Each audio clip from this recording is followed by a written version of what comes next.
Então, vamos embora dar continuidade. A gente começou a falar de ação penal, né?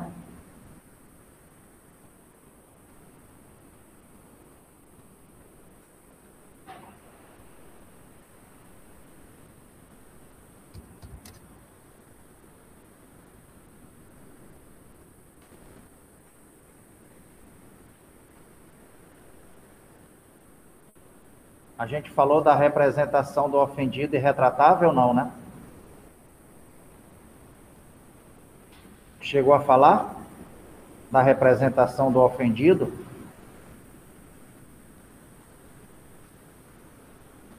Não, né? Então, beleza. Então, vamos começar a falar.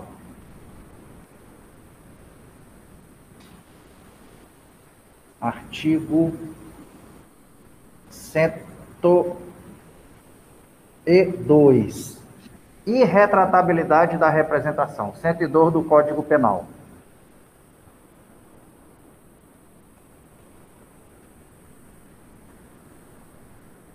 A gente viu dentro da classificação da ação penal que uma delas, né, uma das espécies é exatamente a ação penal pública condicionada à representação do ofendido e à requisição do ministro da Justiça. Essa representação do ofendido, segundo o artigo 102 do Código Penal, ela será irretratável depois de oferecida a denúncia. Então, pelo 102, a representação será irretratável depois de oferecida a denúncia. O que isso quer dizer? Né? Que enquanto não houver o ajuizamento da ação penal pelo Ministério Público, essa vítima, esse ofendido, ele pode se retratar, ele pode desistir dessa representação que ele ofereceu para o Ministério Público como condição de procedibilidade, para o Ministério Público ajuizar a ação penal. Então, é mais ou menos assim.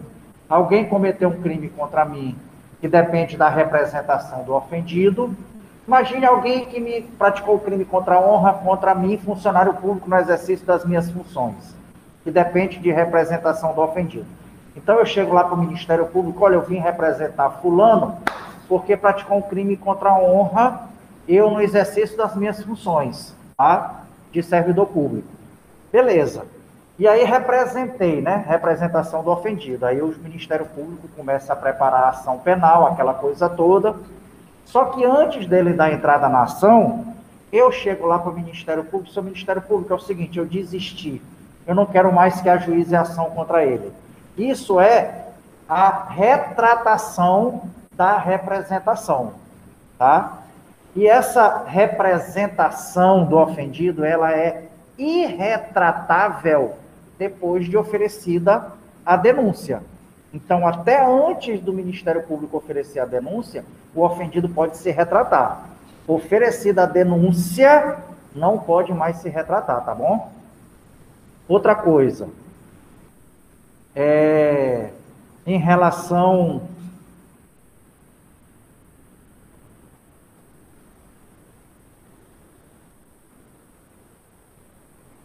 à requisição do ministro da Justiça. Professor, é possível a retratação da requisição do ministro da Justiça? Duas correntes, tá? Uma, encampada por Luiz Flávio Gomes, né, afinada, e pelo Guilherme de Souza Nutti, dizendo que é possível, sim, a retratação da requisição do ministro da Justiça até o oferecimento da denúncia. Para eles entendem que isso é um ato administrativo, né, que depende de conveniência e oportunidade do ministro da Justiça e que está sujeito a uma conjuntura política do momento para que haja ou não, né, essa requisição do ministro da Justiça para que o Ministério Público ajuize a ação penal, tá? Entretanto, o entendimento majoritário é da segunda corrente, de que não é possível a retratação da requisição do ministro da Justiça, tá bom? Por quê?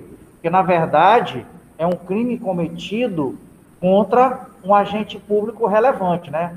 Cometido contra o presidente da República ou contra um chefe de Estado. Então, eles entendem que depois de oferecer da requisição do ministro da Justiça, essa retratação fica obstada. Não tem como se retratar depois que é oferecida a requisição, independentemente se é antes ou se é depois. Não tem como se retratar da requisição do ministro da Justiça. Entendimento majoritário, tá bom, gente? Beleza? Professor, e eu posso me retratar da retratação da representação do ofendido? Eita, Marco, como é isso? Vamos imaginar o seguinte: o cara me xingou, eu, funcionário público, e eu disse, rapaz, eu vou representar para o Ministério Público. Eu representei. O Ministério Público começa a preparação. E eu chego lá para o Ministério Público, meu patrão, é o seguinte: eu vim me retratar da representação. Beleza, tu não quer mais que a ajuização? Não, não quero. Então tá, tudo bem. Vou parar por aqui mesmo, é bom que eu não perco tempo. Maravilha. E aí para tudo. Aí 3 dias depois, 4 dias depois, sei lá, eu disse, rapaz, quer saber de uma coisa? Eu vou representar de novo esse cara. Não vou dar moleza para ele não, que ele me xingou. E eu vou lá e represento novamente. Isso significa a retratação da retratação, né? No final das contas, volta a valer a representação. Beleza. É possível isso?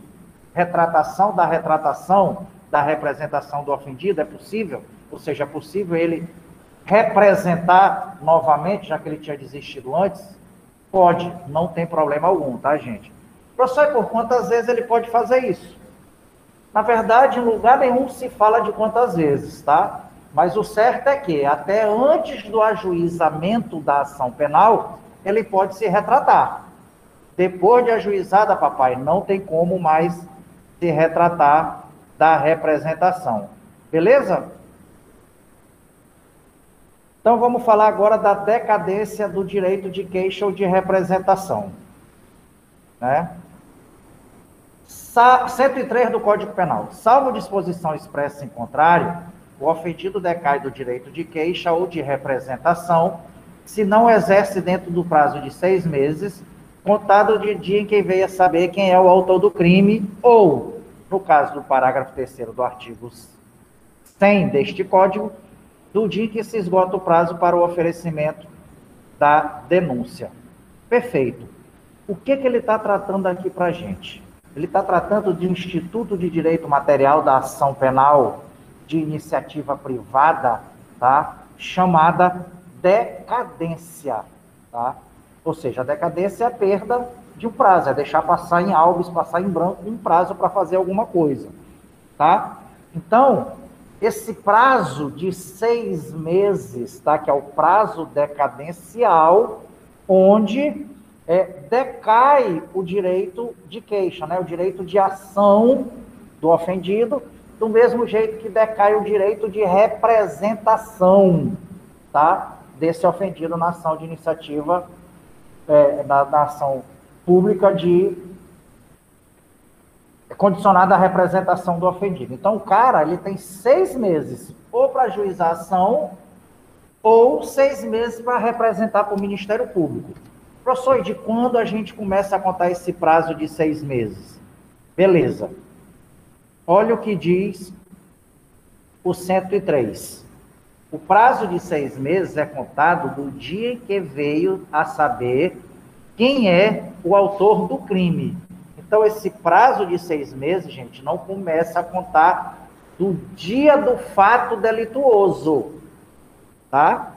Só começa a contar do dia em que a vítima, né, o ofendido, já tem o conhecimento de quem é o autor do delito. Então, vamos imaginar o seguinte, que alguém, né, no começo do semestre, passou aqui na porta da sala de aula, da Facam, e me xingou, né? Ah, tu é safado, tu é danado, tu é miserável, ladrão, e saiu correndo. Eu disse, rapaz, quem fez isso? Isso ele fez em 10 de agosto, por exemplo. 10 de agosto de 2021. Daí já nasce o direito para eu ajuizar a queixa contra ele? Não. Porque até então eu não sei quem foi que fez isso.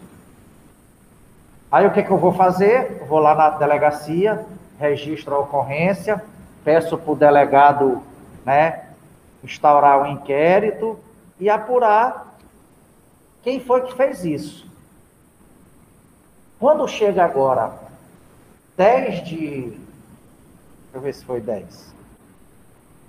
10 de novembro, ele me comunica, eu recebo um ofício dizendo, olha, dona vítima Marvel, a gente já sabe quem foi que praticou o crime contra ti. Beleza. A partir desse dia em que já se sabe qual autor, já tem o conhecimento de quem praticou o delito, a partir desse dia é que o ofendido pode pensar, dentro do prazo de 6 meses, ajuizar ação penal, tá, gente? Beleza? Então, apesar do crime ter sido 10 de agosto, 6 meses, agosto, setembro, outubro, novembro, dezembro, janeiro, fevereiro. Seria 9 de fevereiro o prazo final para ajuizamento da ação. Não, de forma alguma. Porque não foi 10 de agosto que a vítima ficou sabendo quem praticou o crime contra ela.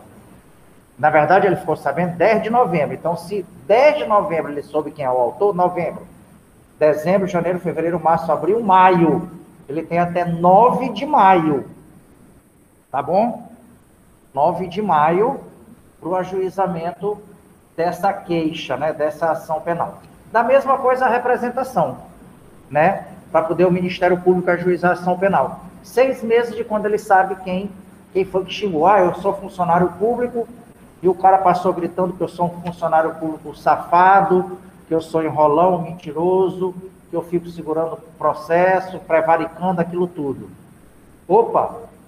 Crime contra funcionário em razão das suas funções, a ação é mediante representação do ofendido, é pública condicionada à representação do ofendido. Só que ele fez isso 10 de agosto. Eu ainda não sei quem fez isso. 10 de agosto eu fui na delegacia, registrei a ocorrência, e agora 10 de novembro o delegado me comunicou oficialmente que já sabe quem fez isso. Então, a partir de quando eu sei quem fez isso, né, que eu tenho acesso, 10 de novembro, janeiro, fevereiro, março, abril, maio, novembro. Dezembro, janeiro, fevereiro, março, abril, maio, é isso? Novembro, dezembro, janeiro, fevereiro, março, abril, maio. Tem até 9 de maio para representar, tá, para o Ministério Público ajuizar essa ação penal. Ou, né, na parte final do 103, ele diz assim, ou então, no caso do parágrafo 3º do artigo 100, do dia em que se esgota o prazo por oferecimento da denúncia. Parágrafo 3º, artigo 100, o que é isso? É exatamente a ação penal de iniciativa privada subsidiária da pública. Ou seja, é aquela ação que era o Ministério Público que já deveria ter ajuizado a ação. Mas como ele deixou passar o prazo para o oferecimento da denúncia, né? Como ele não ajuizou no tempo, né, legal da denúncia, surge para o ofendido, a gente viu na subsidiária da pública, surge para a vítima, ele poder ajuizar essa ação. Professor, mas ele vai poder ajuizar a ação quando quiser a vítima? Não.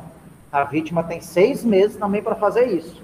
E é de quando aconteceu o crime, é de quando ele soube quem cometeu o crime? Não.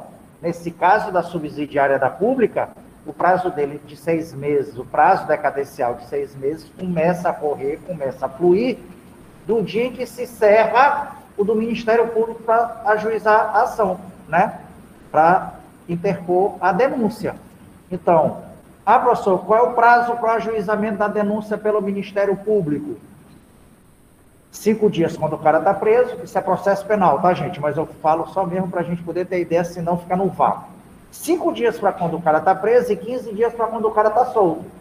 Então, Ministério Público recebeu o inquérito policial e o cara está preso, o Ministério Público tem 5 dias para ajuizar a ação penal. Se não ajuizar a ação penal nesses 5 dias, a partir do 6º dia já tenho eu, a vítima, direito de ajuizar a ação penal. Dentro de 6 meses, perfeitamente. Dentro de 6 meses. Ultrapassados 6 meses, eu não vou poder mais fazer nada, tá? Beleza, gente? Professor, mas no caso da queixa-crime e da representação, se não fizer, o que é que acontece com o bandido? Vai ficar ileso. Não vai ter punição para ele, que não pode mais ajuizar ação penal. Tá bom? Tá bom, então? Exatamente isso que acontece, tá? Não vai ter mais como ajuizar. Professor, e no caso da subsidiária da pública, passados 6 meses, o cara também está livre da ação penal? Não, de forma alguma, ele não está livre. Porque, na verdade, o direito continua com o Ministério Público para ajuizar a ação penal. Eu, vítima, é que não vou poder ajuizar subsidiariamente. Eu não posso, mas continua o direito do Ministério Público a ajuizar a ação penal, tá bom? Ministério Público pode ser qualquer tempo. O problema do qualquer tempo do Ministério Público ajuizar a ação penal é que pode acontecer um instituto que a gente vai conversar daqui a pouco, que é a prescrição. É o decurso do tempo que faz com que haja a extinção da punibilidade. Tá? Beleza?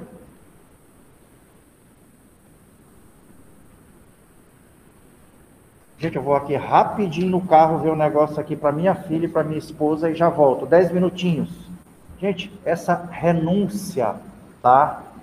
A queixa, como a gente viu, a ação penal de iniciativa privada, né? Ela pode ser exercida ou não pelo ofendido, tá? Pela vítima. Então, ele pode renunciar ao direito de queixa, ao direito de representação. Ele pode simplesmente dizer, eu não vou ajuizar a ação penal. Isso é renúncia, tá? Então, a renúncia, ela decorre do princípio da oportunidade ou conveniência, tá? Oportunidade ou conveniência. E esse ato é um ato unilateral, tá? Que depende só de um ato unilateral, tá? Ou seja, não precisa da aceitação da outra parte. Tá? Esse ato independe da aceitação da parte contrária. E toda vez que a gente fala em renúncia, tá? Obviamente, a gente está falando em deixar de fazer alguma coisa, né? Logo, renunciar ao direito de queixa ou ao direito de representação é exatamente algo antes do ajuizamento da ação, né? Ou seja, eu não vou ajuizar. Eu estou abrindo mão de ajuizar a queixa, de ajuizar a ação penal. Então, queixa decorre do princípio da oportunidade ou da conveniência, é um ato unilateral e, por óbvio, né, ocorre antes do ajuizamento da queixa, antes do ajuizamento da ação.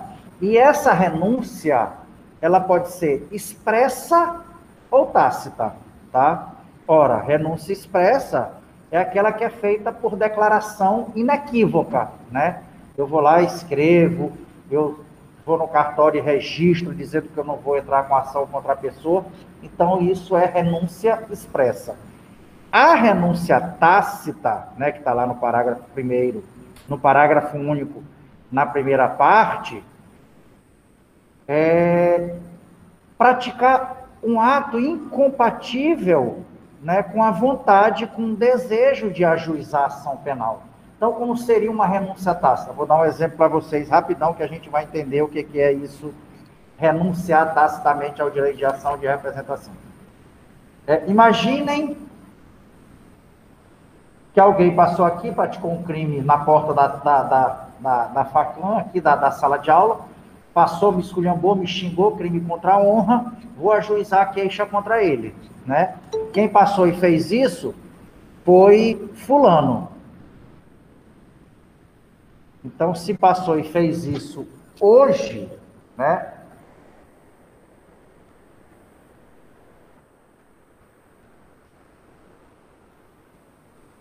Passou e fez isso hoje, que dia é hoje? 16 de novembro. Dezembro, janeiro, fevereiro, março, abril, maio, então até 15 de maio para ajuizar a queixa-crime. Mas 6 meses para eu fazer isso.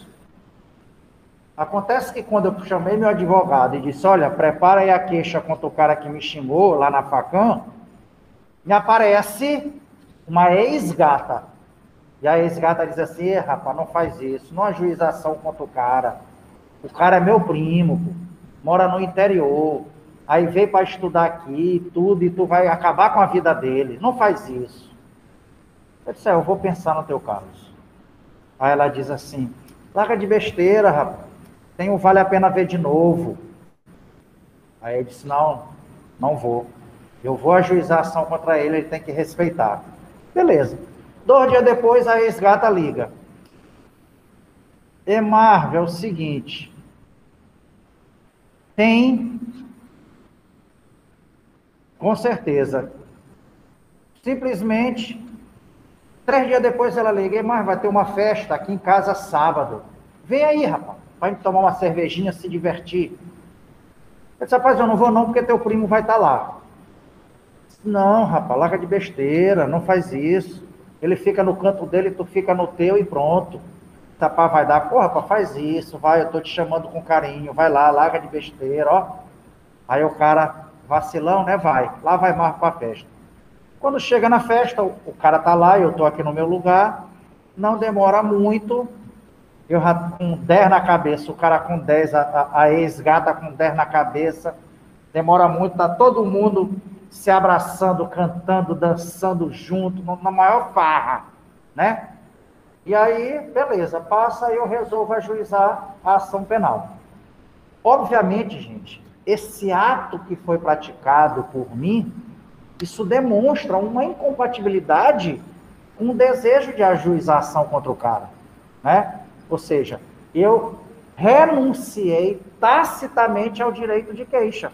Ô, meu patrão, como é que tu quer ajuizar uma ação contra o cara se tu estava numa festa, metendo grode junto com ele, presente lá com ele, fazendo farra, metendo grode, dançando, dancinha da garrafa, escambau a 4, passando debaixo da cordinha?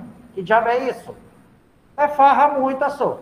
E tu vai dizer que tu vai ajuizar ação contra o cara? Não pode, tu renunciaste tacitamente o direito de ação, de queixa.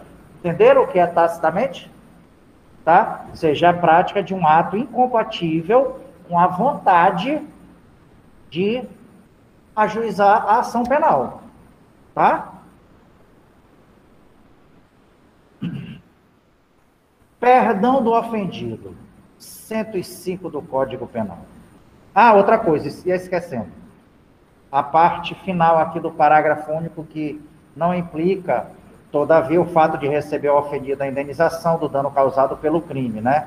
Não a implica. Ou seja, não é porque o cara recebe a indenização que isso implica em renunciar ao direito de ação. De forma alguma, tá, gente?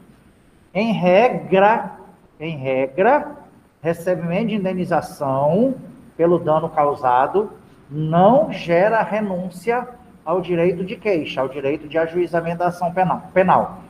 Entretanto, existe uma exceção. Lá no Juizado Especial Criminal, tá? Lei 9.099/95, artigo 74, parágrafo único, tá? Lá no 74, parágrafo único da Lei 9.099/95, que é a Lei dos Juizados Especiais, Cíveis e Criminais, ele fala que a composição civil na ação penal de iniciativa privada e na condicionada, tá, a representação do ofendido, essa composição civil, ela acarreta a renúncia ao direito de ação, tá? Só quando é crime afeto ao Juizado Especial Criminal, crime de menor potencial ofensivo, tá? Ah, professor, crime de menor potencial ofensivo, se eu fizer uma composição civil, se eu fizer um acordo para dar cesta básica, pagar tijolo, dar dinheiro, seja lá o que for, essa composição civil acarreta a renúncia ao direito de ação. Tá bom? Beleza? Então, continuando. Perdão do ofendido. Ora, como o próprio nome diz, né? Perdão do ofendido, ou seja, é o ofendido que está perdoando o, entre aspas, bandido, né? É o ofendido, é a vítima perdoando o bandido. Então, nesse caso, o perdão do ofendido precisa ser aceito pelo bandido, né, pelo querelado, pelo acusado, para poder fazer efeito. Logo, o perdão do ofendido é um ato bilateral, que depende da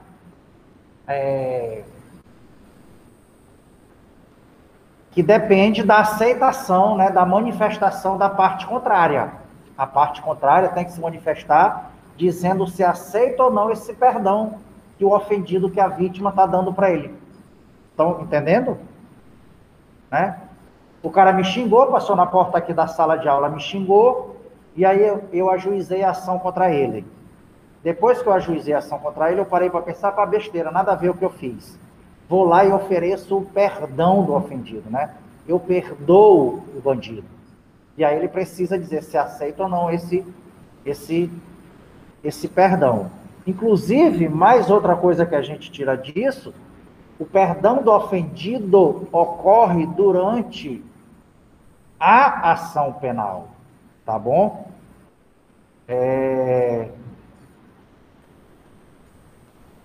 Então, significa dizer o quê? Que o perdão do ofendido tem como consequência a paralisação da ação penal. Eu já ajuizei uma ação penal, mas, rapaz, não quero mais prosseguir com essa ação penal. Eu estou logo te perdoando. Tu aceita ser perdoado? Tá? É isso o perdão do ofendido. Tá? E aí o que diz lá o 105? O perdão do ofendido nos crimes em que somente se procede mediante queixa obsta ao prosseguimento da ação penal, ou ao prosseguimento da ação. Logo, o que a gente tira daqui? Que a ação penal, o perdão do ofendido é ato bilateral, tá? E ele ocorre durante uma ação penal. Ele ocorre no prosseguimento de uma ação penal e não anterior. A renúncia é anterior ao ajuizamento, o perdão é durante a ação penal. A renúncia é ato unilateral e o perdão do ofendido é ato bilateral. E aí no 106, como a gente viu, né, desse perdão do ofendido, ato bilateral, ele obsta ao prosseguimento da ação penal. Gente, assim como a decadência, a renúncia e o perdão do ofendido extinguem a punibilidade do agente. Ora, se eu não vou ajuizar a ação penal, estou renunciando a ela, o cara não vai ser punido. E se eu estou perdoando o bandido e ele está aceitando o perdão, não vai ter condenação contra ele, né? Também extingue a punibilidade. Então, 106 diz: o perdão no processo ou fora dele, expresso ou tácito. Opa! Então, peraí. O perdão, ele pode ser dentro dos autos, né? Pode ser no processo ou pode ser fora dele. Ou seja, pode ser um perdão processual ou então perdão extraprocessual, tá? Se for dentro do processo, eu vou simplesmente, no dia de um contato com o juiz na audiência, eu vou dizer: seu juiz, é o seguinte, estou oferecendo o perdão do ofendido, e o cara vai dizer se aceita ou não. Extraprocessual, eu fora do processo preparo um documento onde eu ofereci o perdão do ofendido para o acusado, e ele assinou dizendo que aceitava ou não. Beleza, trago para dentro dos autos. Extraprocessual. E esse perdão, ele pode ser expresso ou tácito. Inclusive, no parágrafo 1º do 106, ele diz: perdão tácito é o que resulta da prática de ato incompatível com a vontade de prosseguir na ação. Mesma coisa, ato incompatível lá da renúncia, mesma coisa em relação a ato incompatível para o perdão do ofendido. Mesmo exemplo. A única diferença do exemplo que eu dei é que nesse agora eu já tinha ajuizado a ação contra o primo da ex-gata. Eu já ajuizei a ação penal contra ele. E aí a resgata, vai lá em casa, vai ter uma festa. Pelo amor de Deus, não faz isso. Para. Não prossegue com essa ação penal contra o meu primo. Oferece o perdão do ofendido para ele. Eu dizer, não vou oferecer o perdão do ofendido, não, eu quero que ele seja condenado. Aí chega na festa, mete grode junto, farra, dançando, brincando, curtindo. O que acontece? Perdão tácito. Ou seja, como é que eu quero ainda continuar com uma ação para condenar um cara se eu estou numa farra com ele, metendo grode e tudo mais? Isso é incompatível, né? Isso é incongruente com o desejo de prosseguir com uma ação penal. Então, o perdão do ofendido obsta, né, ao prosseguimento da ação penal. E aí no 106 diz, o perdão no processo ou fora dele, expresso ou tácito. Inciso 1º, se concedido a qualquer dos querelados, a todos aproveita. Eita, professor, como é que é isso? Significa dizer o quê? Vamos imaginar que, além do primo da gata que passou aqui e me xingou, outros 3 amigos dele também me xingaram. 4 pessoas me xingaram aqui, praticaram o crime contra a minha honra, né? E eu ajuizei a ação contra os 4. Acontece que, como a ex-gata me pediu para eu oferecer o perdão do ofendido para o primo dela, eu vou lá e vou oferecer o perdão só para ele. O problema é que, segundo o inciso do 106, se esse perdão for concedido a qualquer dos querelados, mas o querelado, o que é isso? Na ação penal de iniciativa privada, o sujeito ativo, o polo ativo da ação penal, né? A acusação, o acusador, o autor da ação penal de iniciativa privada, a gente chama de querelante. Querelante é o acusante, tá? E quando a gente fala em querelado, é ação penal de iniciativa privada. Querelado é o acusado, é o réu, tá bom? Então, o perdão, se concedido a qualquer dos querelados, a todos aproveita. Significa dizer que se eu oferecer o perdão para um dos querelados, para um dos acusados, a todos aproveita. Significa dizer que é como se eu estivesse oferecendo perdão para todo mundo, tá? Para todo mundo. Então não adianta eu querer livrar um da ação penal e deixar os outros dentro dela. Não tem como. Ofereci para um, é como se estivesse oferecendo para todos. Inciso 2º. Se concedido por um dos ofendidos, não prejudica o direito dos outros. Beleza. Aqui ele fala o seguinte, se eu, ofendido, nós 3 aqui dentro de sala de aula, nós 3, né, aqui na Facam, passa alguém aí na porta e xinga a gente. E o cara xingou nós 3 aqui dentro de sala de aula. Nós 3 ajuizamos uma ação penal de iniciativa privada contra esse cara, contra fulano. Acontece que a ex-gata me pediu, Marvin, é meu primo, rapaz, perdoa o cara. Eu vou e perdoo, ofereço o perdão do ofendido. O inciso 2º diz que o perdão concedido por um dos ofendidos, por uma das vítimas, no meu caso eu, né? Esse perdão que eu ofereci não prejudica o direito de vocês 2 que também ajuizaram a ação contra o cara. Ou seja, quem ofereceu perdão foi só eu. Os outros ofendidos continuam com a ação penal normalmente contra o cara. Tá bom? E no inciso 3º, se o querelado o recusa, não produz efeito. Ora, o que ele está dizendo aqui? A gente viu que o perdão do ofendido é ato bilateral, precisa da manifestação da outra parte. Então, eu, vítima, ofendido, mesmo perdoando o cara, oferecendo o perdão do ofendido, esse ofendido tem que se manifestar. E se ele recusar né? Se ele não aceitar o perdão, perfeito? Não se produz o efeito de extinção da punibilidade. Significa dizer que não obsta ao prosseguimento da ação penal. Logo, eu tenho o perdão do ofendido, mas o querelado, né, o bandido, não aceita, essa ação penal vai continuar, vai prosseguir normalmente, até o final, tá bom, gente? Parágrafo 2º do 106. Não é admissível o perdão depois que passa em julgado a sentença condenatória. Claro, depois de transitada em julgado a ação penal condenatória, como é que eu vou perdoar o cara se já transitou em julgado? Né? Então, a regra é que enquanto tiver ação penal correndo, a gente tem como obstar ao prosseguimento um perdão do ofendido.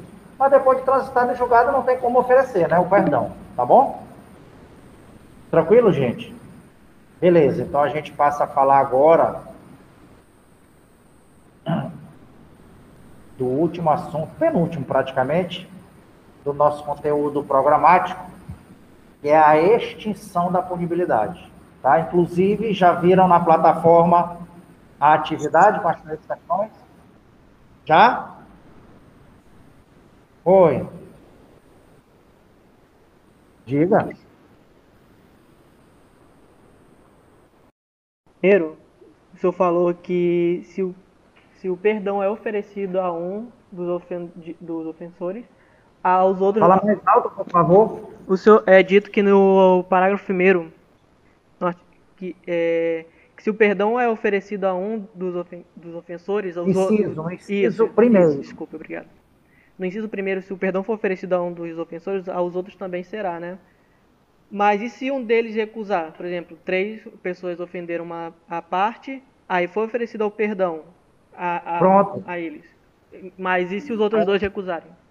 Aí a gente cai para o inciso terceiro. Aquele que recusa não produz efeito o perdão, ou seja, vai continuar a ação penal. Ah, ele está perguntando aqui para a gente, o Otávio está perguntando, professor, beleza, 4 pessoas lhe xingaram, crime contra a honra, o senhor ajuizou a ação contra os 4.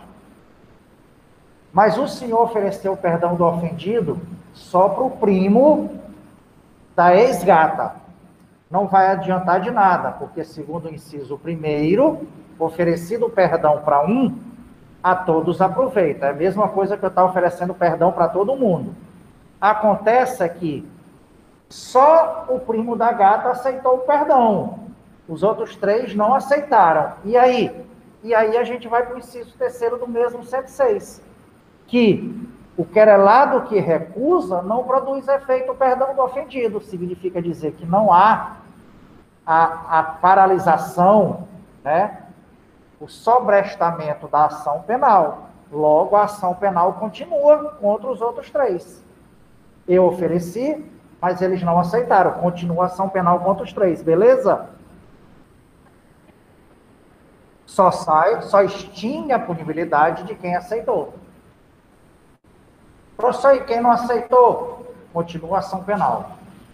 Professor, mas dos 4, 2 aceitaram o perdão e 2 não aceitaram. Então, contra esses outros 2, a ação penal continua. Beleza?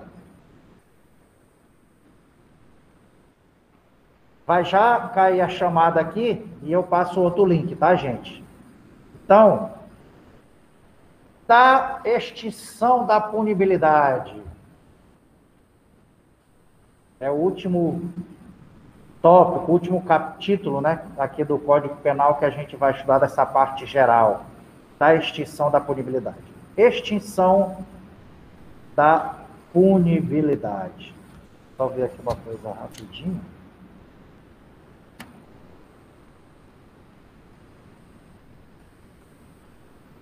Beleza.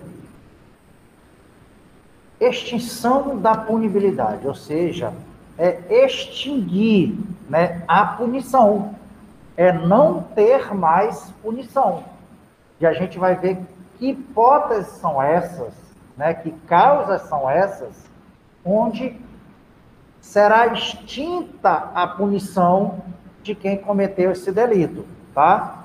Por quê? O que que acontece? A gente sabe que quando é praticada uma conduta delituosa, né, surge para o Estado o direito subjetivo de impor uma sanção para quem praticou esse delito, né? Que é exatamente o que a gente conhece como jus puniendi, né? A pretensão punitiva. Ou seja, alguém cometeu um delito, o Estado vem lá, surge para o Estado, e aí vai impor uma sanção para quem praticou esse delito. Jus puniendi, né? O direito de punir, pretensão punitiva. Entretanto, existem situações que a gente vai ver agora no 107, né, que extinguem esse direito do Estado de punir ou então de executar a pena, tá? O Estado tem o direito de punir, né, alguém, do mesmo jeito que tem o direito de fazer com que esse cara cumpra a pena, fazer esse condenado execute a pena, né? Só que existem situações que extinguem exatamente esse direito, ou de punir ou de executar a pena do condenado. Que situações são essas, né? Vamos lá para o 107. Inciso primeiro, pela morte do agente. É óbvio, né, gente? O cara morreu, tu não tem como colocar ele atrás das grades, nem cumprir prestação de serviço à comunidade, nem limitação de fim de semana, tá? Então, olha só. A morte desse acusado, desse réu, põe fim, né? Termina a ação penal contra ele. Agora, o seguinte, para que efetivamente a gente extinga uma ação penal, extinga a punibilidade em decorrência da morte do agente, essa morte precisa estar devidamente comprovada nos autos. Só porque saiu num jornal que mataram o bandido. Eu não posso juntar essa reportagem do jornal dizendo que o cara foi morto? Até pode. O juiz não vai aceitar como comprovação da morte dele. Porque o que comprova o nascimento da gente? Certidão de nascimento. E o que comprova a morte da gente? Certidão de óbito. Então, com certeza, né, é preciso que venha aos autos uma certidão de óbito desse agente, o juiz, então, declarar extinta a punibilidade desse agente em face da morte dele. Tá bom, beleza?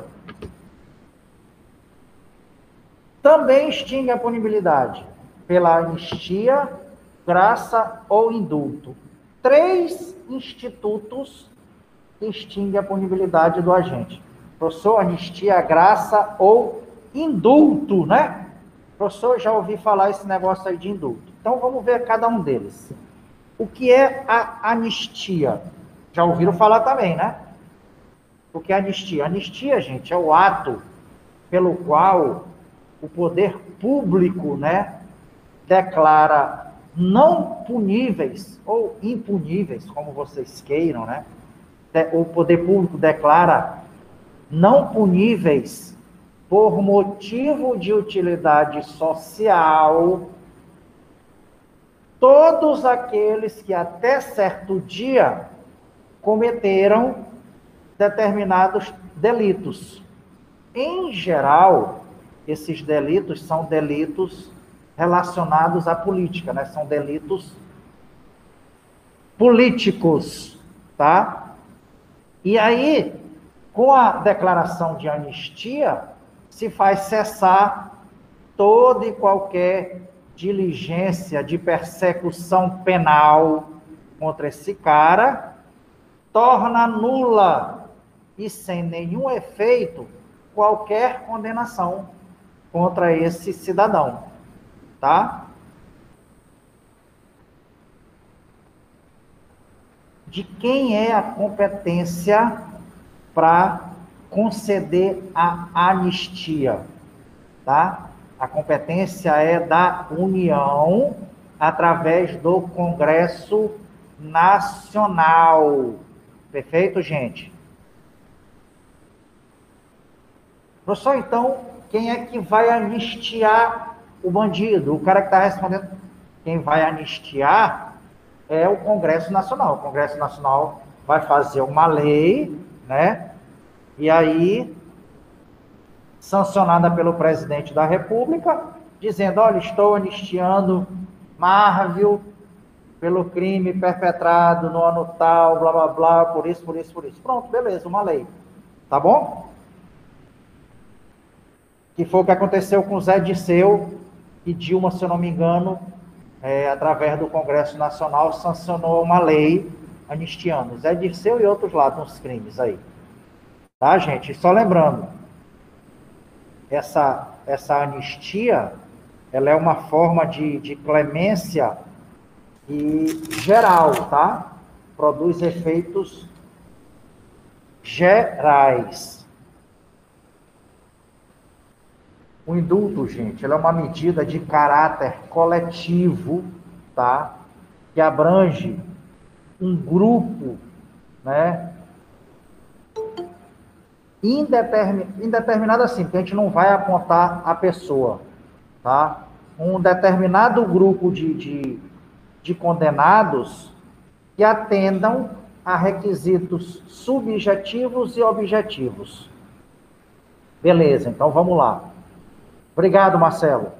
Então, indulto, quando a gente fala do indulto, né, é exatamente em que vai ser agraciado um grupo de condenados que cumpram determinados requisitos subjetivos e objetivos. Requisito subjetivo, por exemplo, o bom comportamento carcerário, tá? Se durante a pena, um dos requisitos para conseguir um indulto é que esse apenado tenha tido um bom comportamento carcerário. Beleza. E o requisito objetivo pode ser a quantidade de pena, né? Pode ser também o mínimo de cumprimento da pena. Então, um exemplo de concessão de indulto, tá? Serão beneficiados com indulto todos aqueles que tenham tido bom comportamento carcerário, cuja pena seja de, no máximo, de até 4 anos, perfeito? E já tenham cumprido mais da metade. Professor, e não tenham cometido o crime com violência ou grave ameaça à pessoa. Então, beleza. Todo condenado, todo mundo que tiver preenchido, que preencher esses requisitos, vai ter extinta a sua punibilidade. Tá? Eita, professor, o problema é que eu tenho um cliente que ele pegou 3 anos de reclusão, o crime não foi cometido com violência ou grave ameaça, ele tem bom comportamento carcerário, mas o problema é que ele só cumpriu 1 ano da pena dele. Ele não vai ter direito ao indulto, porque o indulto traz como requisito objetivo o cumprimento de mais da metade da pena. Ele só cumpriu 1/3. Tá, gente? E aí, quem se enquadrar nesses requisitos do indulto vai ter extinta a sua punibilidade. Tá? De quem é a competência para conceder o indulto? A competência é do presidente da República. Tá? É do presidente da República. Minto, eu até falei da anistia de Zé Dirceu. Foi da anistia com Zé Dirceu, não. Eu falei foi do indulto, né? Zé Dirceu, inclusive, foi agraciada com indulto, tá? Foi a presidente Dilma Rousseff que concedeu indulto e, coincidentemente, né, dentre os requisitos, estava Zé Dirceu, tá? Então, competência da concessão do indulto é do presidente da República, tá bom? Inclusive, ele pode até delegar a concessão do indulto para os ministros de Estado dele, né? Pode também delegar essa função, esse poder, para o Procurador-Geral da República e pode também delegar a concessão do indulto para o Advogado-Geral da União. Ou seja, pode delegar o indulto para os ministros de Estado, Procurador-Geral da República e Advogado-Geral da União, tá? Então, é competência, gente, do presidente conceder o indulto. A graça, na verdade, ela é uma clemência individual, perfeito? Vocês até encontraram na LEP falando que a graça nada mais é do que o indulto individual, tá? Por quê? Porque a graça, ela beneficia determinada pessoa, tá bom? E como eu falei, a LEP até denomina a graça como indulto individual, tá? Detalhe, enquanto que a anistia e o indulto, elas são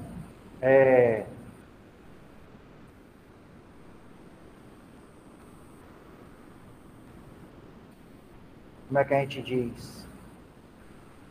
Concedidas, né, pelo Congresso e pelo Presidente da República de forma espontânea, tá? A graça ela precisa ser solicitada.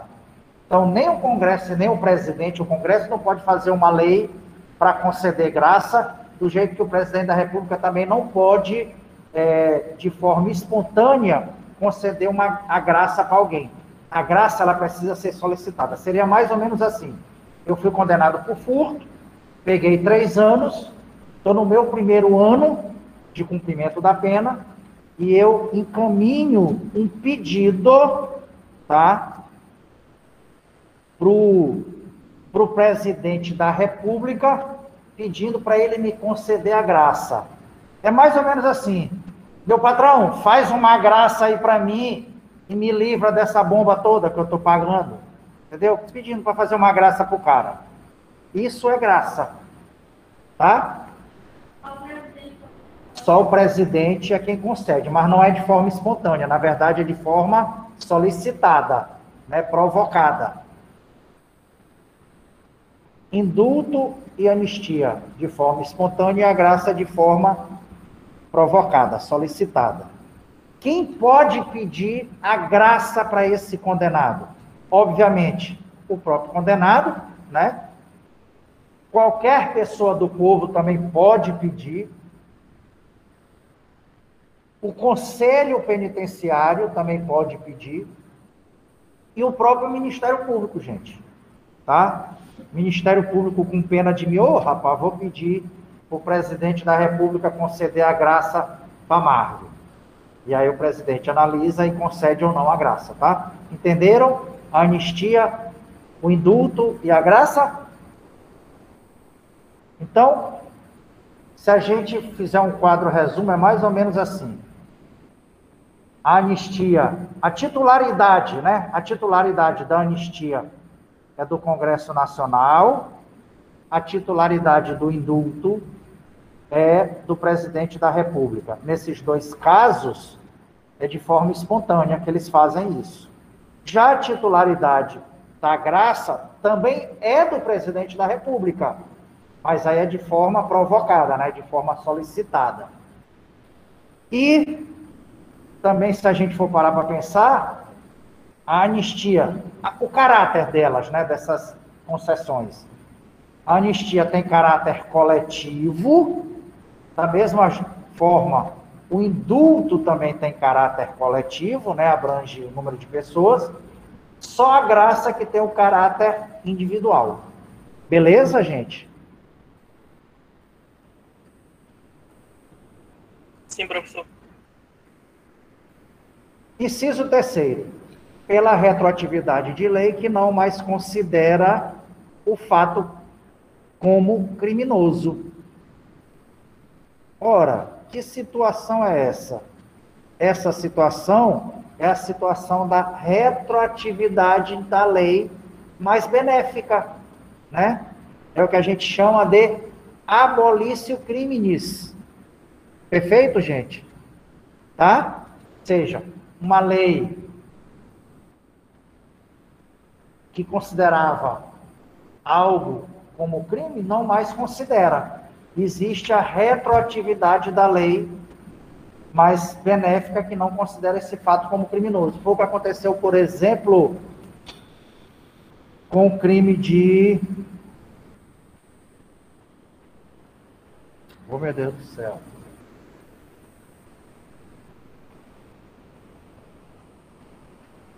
Como é que é o nome, rapaz? De traição, de trair a pessoa, como é que é? Adultério, obrigado. Me salvando mais uma vez. O crime de adultério. Então, até então, né, antes dessa retroatividade de lei que não mais considera o adultério como criminoso, a partir daí extinguiu a punibilidade de todo mundo quando veio essa lei. Ela é mais benéfica. Então, quem tinha inquérito policial em andamento, quem não estava com o Ministério Público a ajuizar a ação penal por adultério, quem estava respondendo à ação penal, quem já tinha sido condenado, extinguiu a punibilidade. Não se fala mais em crime. Tá, gente?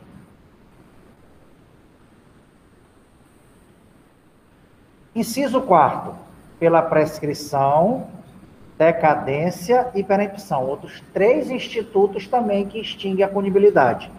A prescrição a gente não vai falar agora, vai falar no finalzinho. Vamos falar aqui da decadência e da perempção.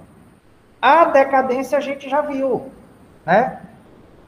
A decadência é o prazo, né, de 6 meses que é superado, que é extrapolado para quê? Para ajuizar a queixa ou para a representação do ofendido. Tá?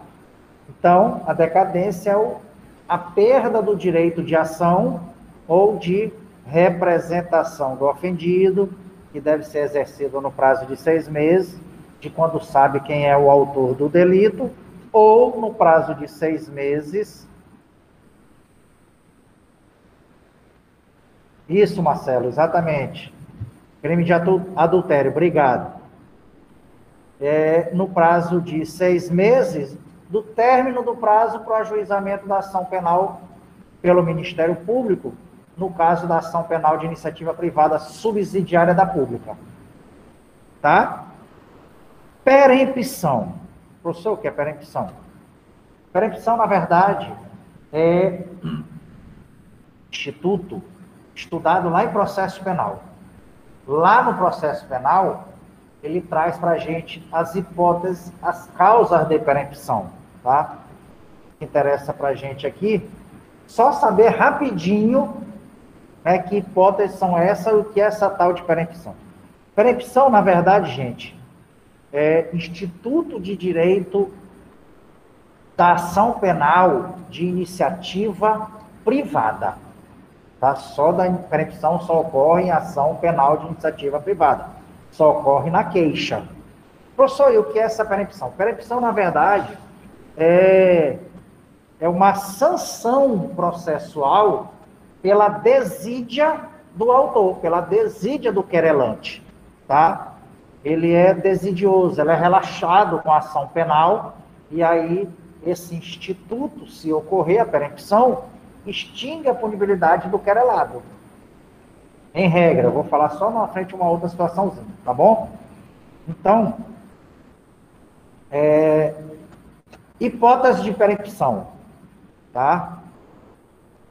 Quando o querelante, ele deixa de promover o andamento da ação penal por 30 dias seguidos. Deixa eu só ver aqui uma coisa rapidão. Acho que é 67. Acho que é 60 do CPP. Deixa eu só confirmar.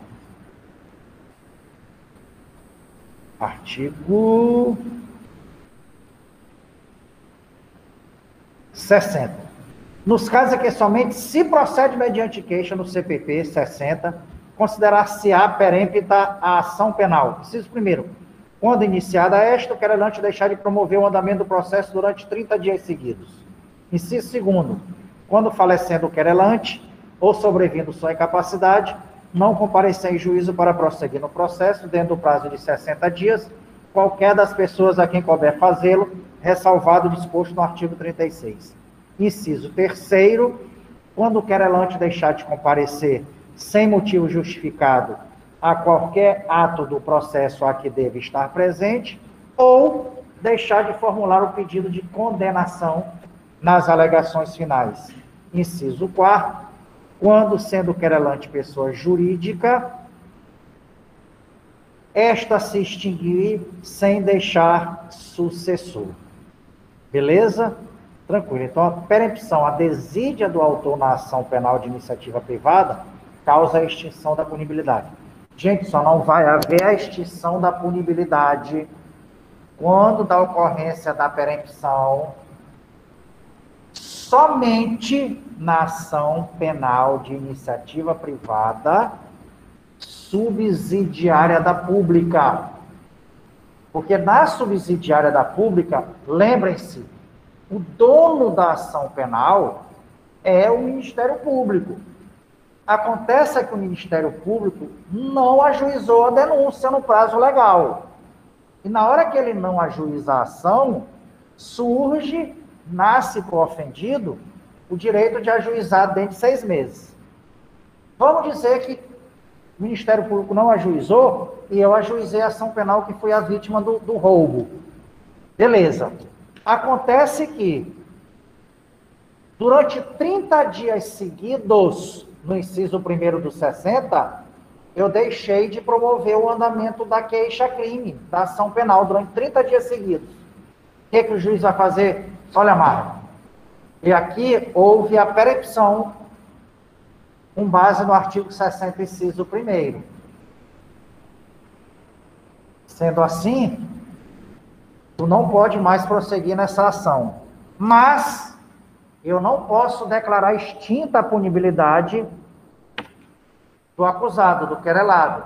Porque a partir do momento que é subsidiária da pública, tu só fizeste foi ajuizar a ação penal para o Ministério Público. Como tu te desinteressaste, tu está sendo desidioso, essa ação penal é retomada pelo Ministério Público. O Ministério Público vem e fica no lugar do querelante, do autor da ação de iniciativa privada subsidiária da pública. Então, no caso da ação penal de iniciativa privada subsidiária da pública, não, apesar do reconhecimento da perempção, mas não ocorre a extinção da punibilidade do agente, do querelado, tá? Então, o Ministério Público assume a ação. Perfeito? Agora, na de iniciativa privada personalíssima, na iniciativa privada propriamente dita ou exclusiva, lascou. Extingue a punibilidade do cara. O cara, rapaz, ainda bem que esse cara passou 30 dias sem fazer nada. Que maravilha, tô livre, extingue a minha punibilidade. Tá bom?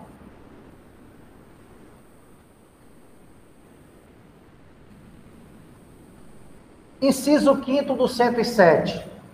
Extingue-se a punibilidade. Inciso 5º, pela renúncia do direito de queixa ou pelo perdão aceito nos crimes de ação privada. Então, pronto. A gente já acabou de ver também a renúncia, né, ao direito de queixa ou de representação, né? Então, a renúncia expressa do direito de ação da queixa-crime e o perdão do ofendido quando aceito são causas de extinção da punibilidade. Tá bom? Tranquilo? Inciso 6º. Extingue-se a punibilidade pela retratação do agente nos casos em que a lei admite. Retratação do agente? Professor, como é que é isso? Retratação do agente? Deixa eu ir aqui rapidinho. Os crimes de calúnia e difamação, eu acho.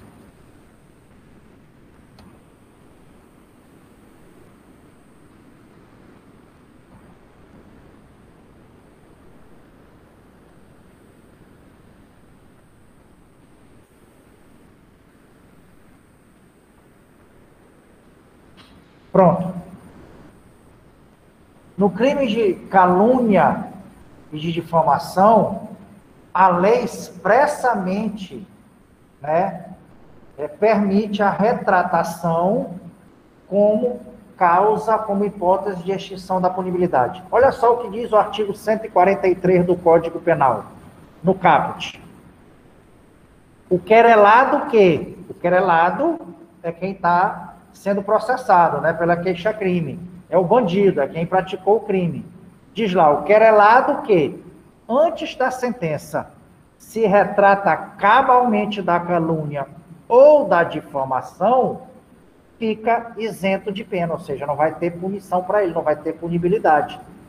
Isso causa a extinção da punibilidade. Então, vamos imaginar que eu xinguei fulano, né, pratiquei crime de calúnia contra ele, ou crime de difamação, e o cara entrou com ação contra mim. E eu xinguei ele de chato e feio. Ele não gostou disso, na frente de todo mundo. Então, o que acontece? Antes do juiz sentenciar, eu posso me retratar, dizer, seu juiz, eu vou me retratar. Na verdade, eu sou um louco, eu estava com problema de vista. Ele não é chato e nem é feio. Ele é um cara lindo, belo e maravilhoso, e ele não é chato, ele é super legalzão. Então, essa retratação que é permitida por lei, expressamente permitida por lei, isso é a hipótese de extinção da punibilidade. Tá bom? Perfeito? Mas a retratação precisa, né, estar... Não, de forma alguma. Basta eu me retratar, tá? Ou seja, desfazer a besteira que eu fiz.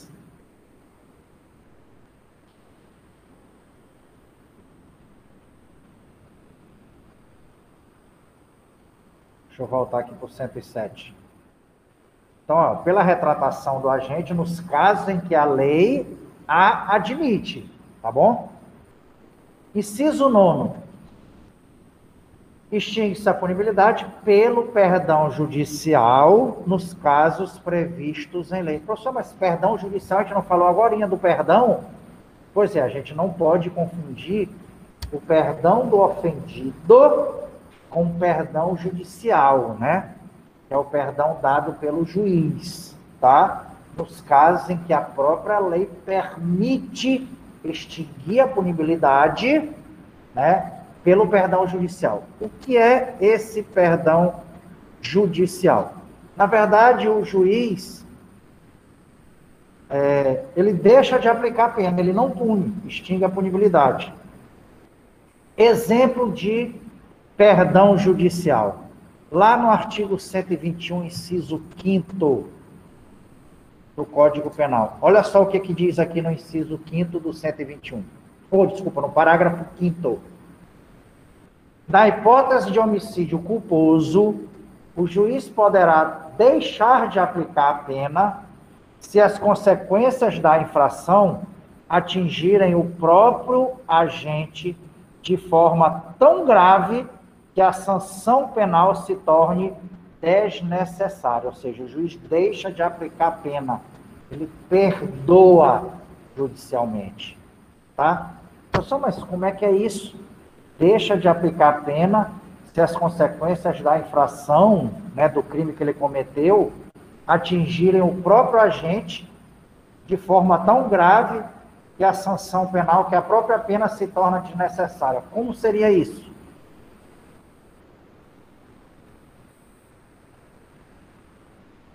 Vou dar um exemplo para vocês que todo mundo... Oi. Perfeitamente, Otávio. É esse o exemplo, tá? O Otávio está falando, aquela situação em que, às vezes, o pai e a mãe deixam o filho dentro do carro, né? Aí, quando volta, o filho morreu, o filho está morto. É óbvio que ninguém quer isso. E aí acaba que acontece, né? Ou seja, um homicídio culposo. E nessa situação, as consequências são tão fortes, né? São tão drásticas, né, a perda de um filho, e qualquer pena não vai adiantar de nada. Né? A pena maior é perder o filho. Então, o juiz deixa de punir, tá? Deixa de aplicar a pena. Isso é perdão judicial. Mas só se aplica o perdão judicial se expressamente tiver em lei. Tá, gente? Beleza? Tranquilo? E agora a gente começa a falar. Vocês querem que 20 para as 4. Eu dou logo um intervalo de 4 minutinhos, eu vou só tomar uma água, volto, e a gente começa a falar da prescrição rapidão, tá, gente? 4 minutinhos só, já volto. Vamos continuar, gente. Então, a gente vai falar, né, desse instituto que também extingue a punibilidade, que é a prescrição, tá bom?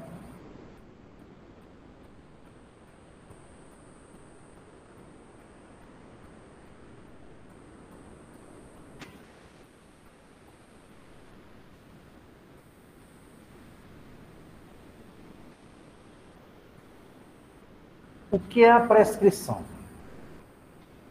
Prescrição nada mais é do que a perda do poder de punir do Estado causado pelo decurso, tá, de um tempo fixado em lei. Então, em regra, a lei traz um prazo, né, um tempo, um período para que o Estado puna ou execute a pena desse cara, desse acusado.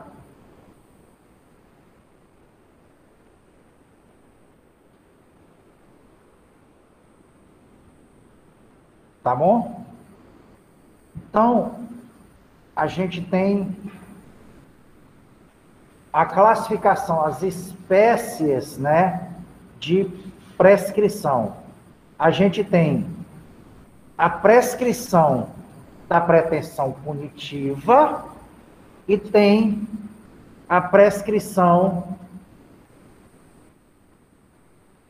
da pretensão executória, tá?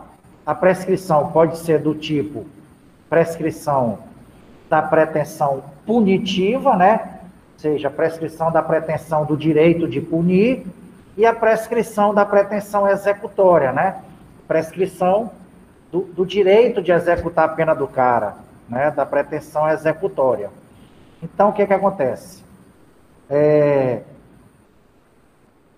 Nessa prescrição da pretensão punitiva, a gente tem outras duas espécies dela, duas formas dela. A gente tem a prescrição da pretensão punitiva em abstrato, tá? E tem também a forma da pretensão punitiva em concreto.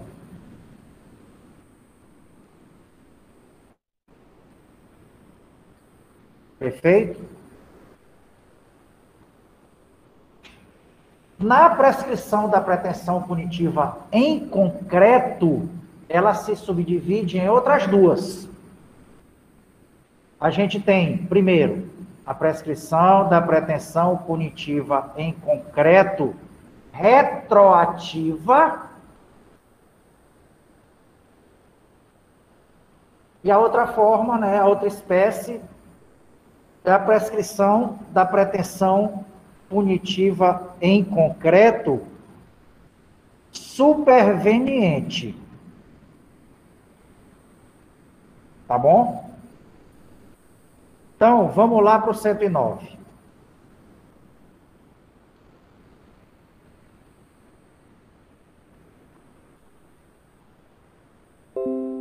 Ah, tá, no 108. Rapidinho, deixa eu falar para vocês o que diz o 108. O 108 diz assim, ó. A extinção da punibilidade de crime, que é pressuposto, elemento constitutivo ou circunstância agravante de outro, não se estende a este. Tá? Nos crimes conexos, a extinção da punibilidade de um deles não impede, quanto aos outros, a agravação da pena resultante da conexão. Então, o que ele está dizendo?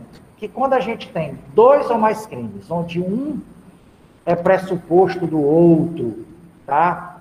Ou é elemento constitutivo do outro, ou constitui uma circunstância agravante, no caso de uma conexão, de uma continência, Porque ele está dizendo que, por mais que a gente reconheça a extinção da punibilidade para um desses crimes, essa extinção da punibilidade para um não acarreta a extinção da punibilidade em relação aos outros crimes.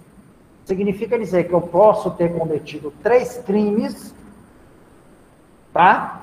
Mas que somente um esteja extinta a minha punibilidade e para outros 2 não, tá? Um não interfere no outro, como regra, tá bom, gente? Perfeito?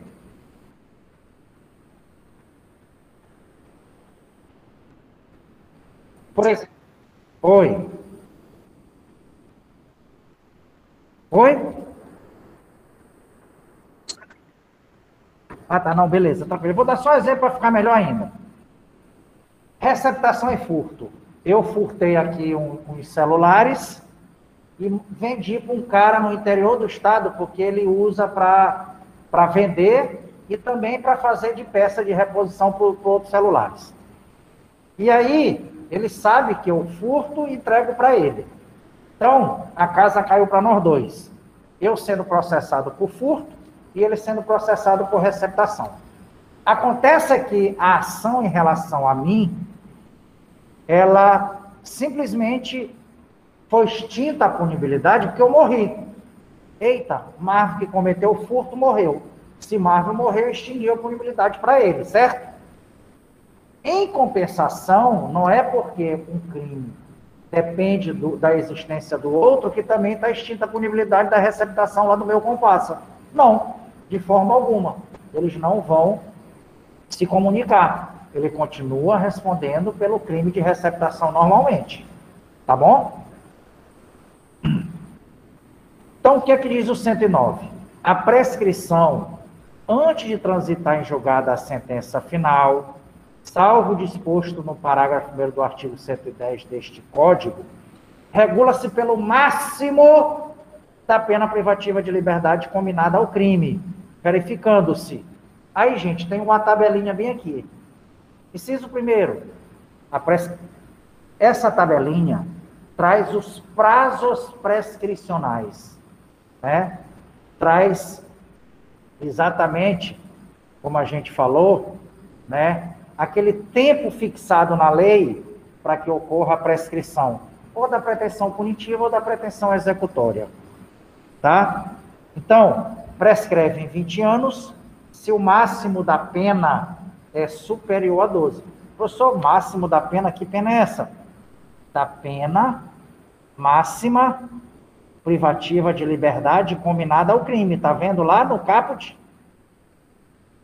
Que a prescrição antes de transitar em julgado. Ora, prescrição antes de transitar em julgado. Antes de transitar em julgado, que espécie, que tipo de prescrição é essa? É a prescrição da pretensão punitiva em abstrato. Ainda não transitou em julgado. A gente ainda não tem uma pena em concreto, certo? Se não está em concreto, está em abstrato. Então, a pena em abstrato, ou seja, ainda tendo ação penal, prescreve 20 anos se essa pena máxima combinada, né, é superior a 12 anos. Em 16 anos, se o máximo da pena é superior a 8 e não excede a 12. Prescreve em 12 anos, no inciso 3º, se o máximo da pena é superior a 4 e não excede a 8. Inciso 4º, prescreve em 8 anos, se o máximo da pena é superior a 2 e não excede a 4. Inciso 5º, prescreve em 4 anos, se o máximo da pena é igual a 1 ano, ou, sendo superior, não excede a 2. E no inciso 6º, a prescrição ocorre em 3 anos, se o máximo da pena é inferior a 1 ano. Pronto. Professor, como é que funciona isso? Como é que eu vou saber? Muito simples. A gente precisa ver o crime que foi cometido, ver qual é a pena máxima em abstrato combinada e jogar aqui na tabelinha.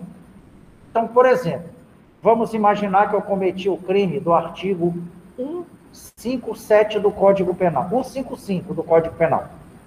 Qual é a pena do 155? Pena de reclusão, pena privativa de liberdade, de 1 a 4 anos de reclusão. Beleza. Professor, então prescreve em quanto tempo, nesse caso, o crime de furto, já que ainda não transitou em julgado a condenação? Hein? Vamos lá. É só pegar a pena máxima em abstrato, que é 4. 4 a gente joga aqui na tabelinha. 4 anos está onde? Inciso 4º. Se o máximo da pena, né, se a pena máxima combinada é superior a 2 e não excede a 4 anos. Como a pena não excede a 4, é 4, prescreve em 8 anos. Perfeito. Professor, 157 do Código Penal é o roubo. A pena do roubo é de 4 a 10 anos, se eu não me engano. Deixa eu só confirmar. 4 a 10 anos e multa. Professor, no caso aí de 4 a 10 anos, prescreve em quanto tempo antes de transitar em julgado? Pena máxima qual é? 10 anos. 10 anos está onde aqui? No 109? Hein? O roubo, em regra, antes de transitar em julgado, prescreve em quanto tempo?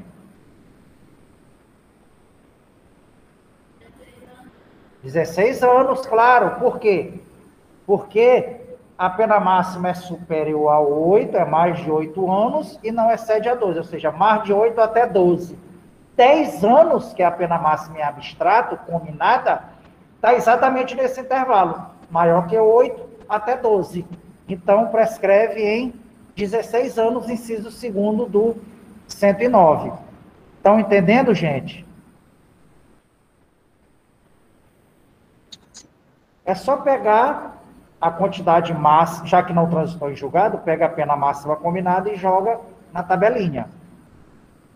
Maravilha. Prescrição das penas restritivas de direito. Parágrafo único. Aplicam-se as penas restritivas de direitos, ou de direito, os mesmos prazos previstos para as privativas de liberdade. Então, pronto. Se eu fui condenado a furto, peguei, a pena é até 4 anos. E essa pena foi substituída por restritivas de direitos. E esse processo ainda não transitou em julgado, porque eu estou recorrendo, e o Ministério Público está recorrendo, né? Eu peguei só 2 anos. Ah, professor, o senhor pegou 2 anos e o Ministério Público quer que passe para 4 e o senhor recorreu para ser absolvido, né? Já transitou em julgado? Não, já não transitou em julgado. Então, como é que se regula a prescrição quando ainda não há o trânsito em julgado? 109 caput. Antes de transitar em julgado a sentença final, a prescrição é regulada pela pena máxima privativa de liberdade combinada no tipo penal. Certo? Professor, mas ele substituiu essa sua de 2 anos de privativa por 2 restritivas, de prestação de serviço à comunidade e de limitação de fim de semana. Como é que sabe se prescreveu? Pronto, elas prescrevem no mesmo prazo da privativa. A privativa qual é? 4 anos? 4 anos prescrevem 8? Então, o prazo prescricional dessa restritiva é de 8 anos. Ou seja, o Estado tem 8 anos para me punir. Ou seja, antes de transitar em julgado, tem 8 anos para me punir. Ou seja, para fazer transitar em julgado essa ação. Tá bom? 110. Prescrição depois de transitar em julgado a sentença final condenatória. Pronto, aqui ele já está falando depois que transita em julgado, depois que não cabe mais recurso, como é que a gente faz para saber o prazo prescricional? Aí o que o 110 caput fala?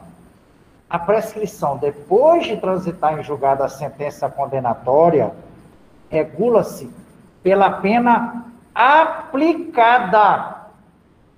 Ou seja, antes de transitar em julgado, como não tem pena ainda transitada em julgado, é pela máxima combinada no tipo penal. Mas depois que já tem o trânsito em julgado, é porque já tem uma pena da condenação, essa pena aplicada é que vai regular o prazo prescricional.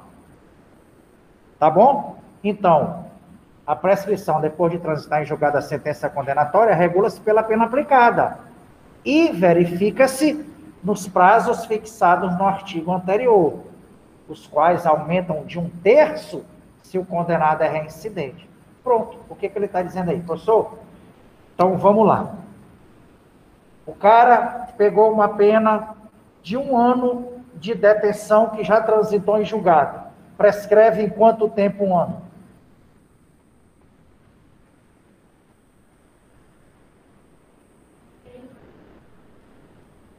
Não, não prescreve em 3 anos. 1 ano prescreve em 4, não é isso? O máximo da pena é igual a 1 ano, ou, sendo superior, não excede a 2. Então, ó, de 1 a 2 anos de pena, prescreve em 4. Como eu peguei 1 ano prescreve em 4. Menos que 1, inferior a 1, é que prescreve em 3.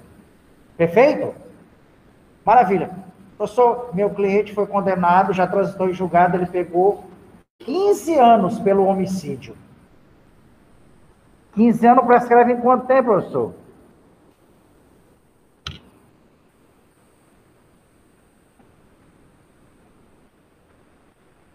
Quando a pena é superior a 12, prescreve em 20 anos, né? Inciso 1º do 109. Gente, a diferença é que, antes de transitar em julgado, é pela pena máxima e abstrato. Inciso 5º, em 4 anos, se o máximo da pena é igual a 1 ano, ou sendo superior, não excede a 2, tá? Beleza. Então é só isso. Onde transitar em julgado, pena máxima e abstrato. Transitado em julgado é a pena aplicada. E a gente pega essa pena máxima e abstrato, ou essa pena aplicada, transitada em julgado, e joga nessa tabelinha para saber o prazo prescricional.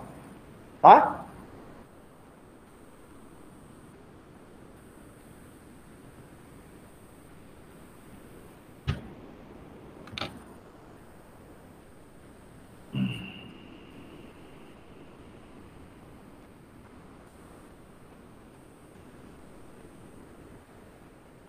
E aí, esse prazo prescricional, ele aumenta de 1/3 se esse cara é reincidente, viu, gente? Então, por exemplo, o cara que pegou uma pena de 10 meses de reclusão e ele é reincidente, qual é o prazo prescricional desses 10 meses transitados em julgado? Para quem é reincidente, qual é o prazo prescricional? 3 anos. Perfeitamente. 3 anos mais 1/3. Então, 1/3 de 3 dá 1. Então, para esse cara que pegou 10 meses e é reincidente, né, a prescrição dele, nesse caso, é de 4 anos. 3 anos mais 1/3, que é 1, 3 mais 1, 4 anos, tá? A gente aumenta 1/3 para quem é reincidente. Parágrafo 1º.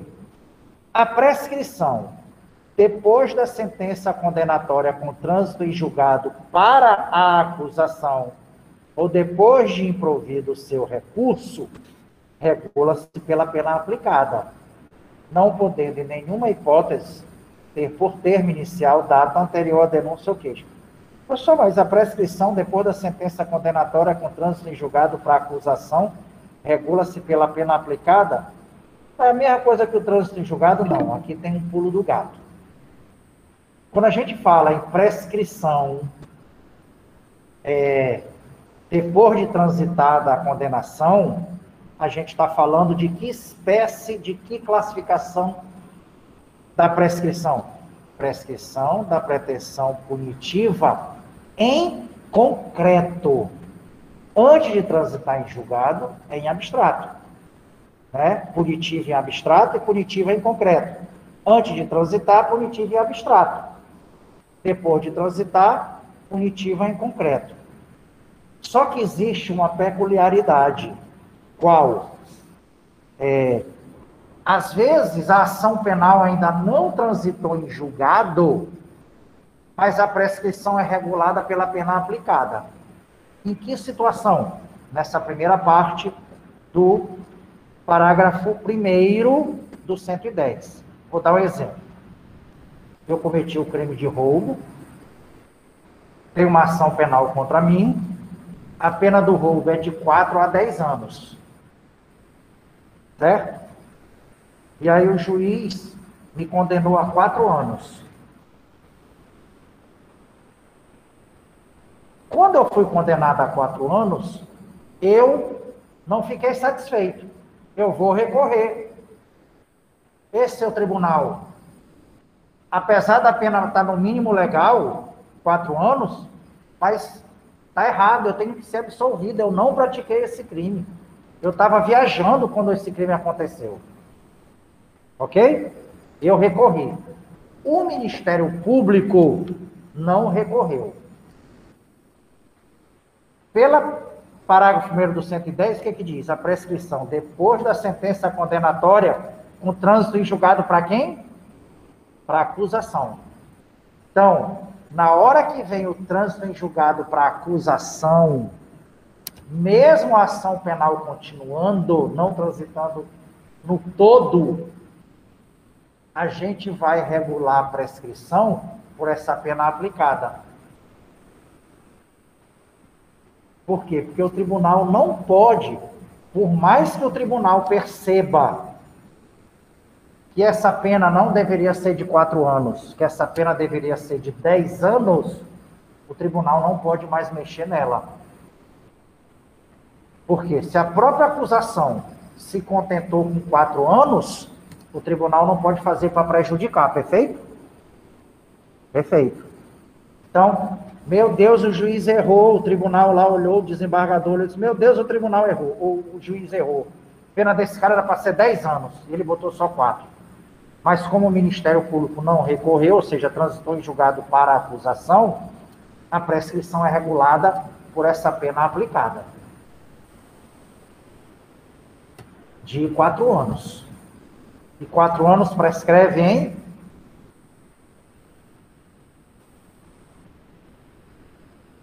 8 anos. Tá? Entenderam por que ele fala do trânsito em julgado para acusação? Porque o que acontece? Enquanto não tiver o trânsito em julgado para acusação, gente, essa espécie de prescrição é a prescrição da pretensão punitiva em abstrato. Porque como o Ministério Público está recorrendo, não transitou em julgado para ele, essa pena pode sair de 4 para 10 anos.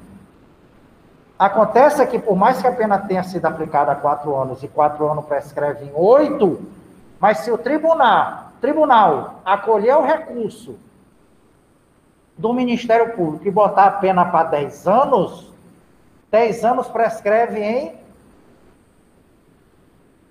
16.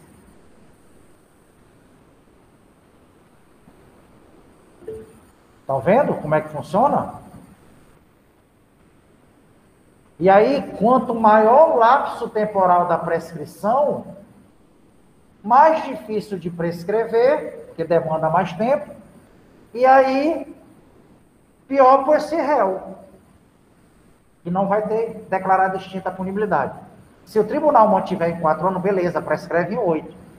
Mas se o tribunal aumentar para 10 anos a pena, prescreve em 16. Olha aí, de 10 para 16. Então, toda vez que vocês olharem uma ação penal, seja lá o que for, transitou em julgado para o Ministério Público ou transitou em julgado para as partes, acusação e réu, houve o trânsito em julgado, é a pena aplicada, fechou. Não tem mais para onde ir a ação penal, parou ali para todo mundo. Prescrição da pretensão punitiva em concreto, fato. Mas, se não transitou em julgado para acusação, significa dizer que ainda pode aumentar essa pena, ou os dois estão recorrendo, réu e autor da ação, essa espécie de prescrição é prescrição da pretensão punitiva em abstrato, que por enquanto está sendo regulada só pela pena máxima combinada. Quando houver a pena aplicada que transitar em julgado, vira em concreto. Tá bom? Conseguiram visualizar? Em abstrato, não transitou em julgado para o Ministério Público. Em concreto, transitou para o Ministério Público. Pensem sempre nisso.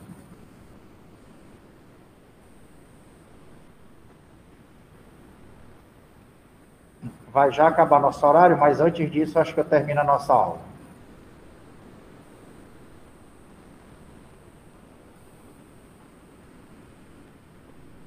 Termo inicial da prescrição. Não, eu vou deixar para falar isso na próxima aula. Tá bom?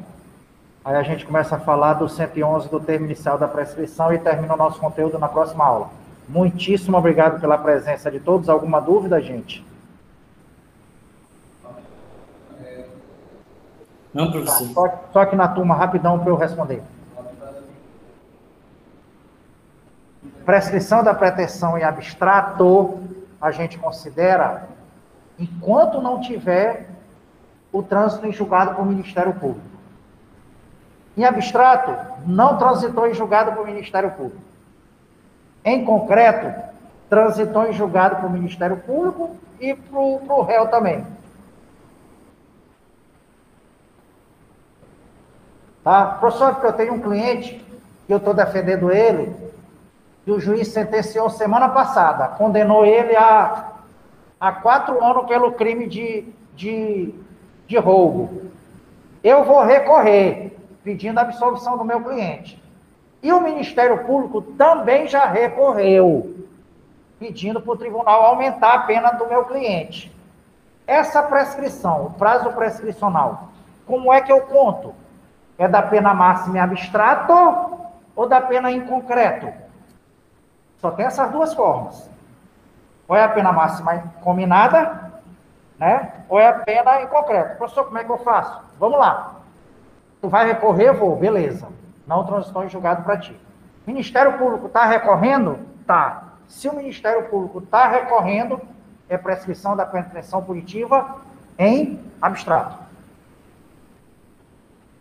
Professor, eu recorri, mas o Ministério Público não recorreu. Eita, então se ele não recorreu, transitou em julgado para o Ministério Público.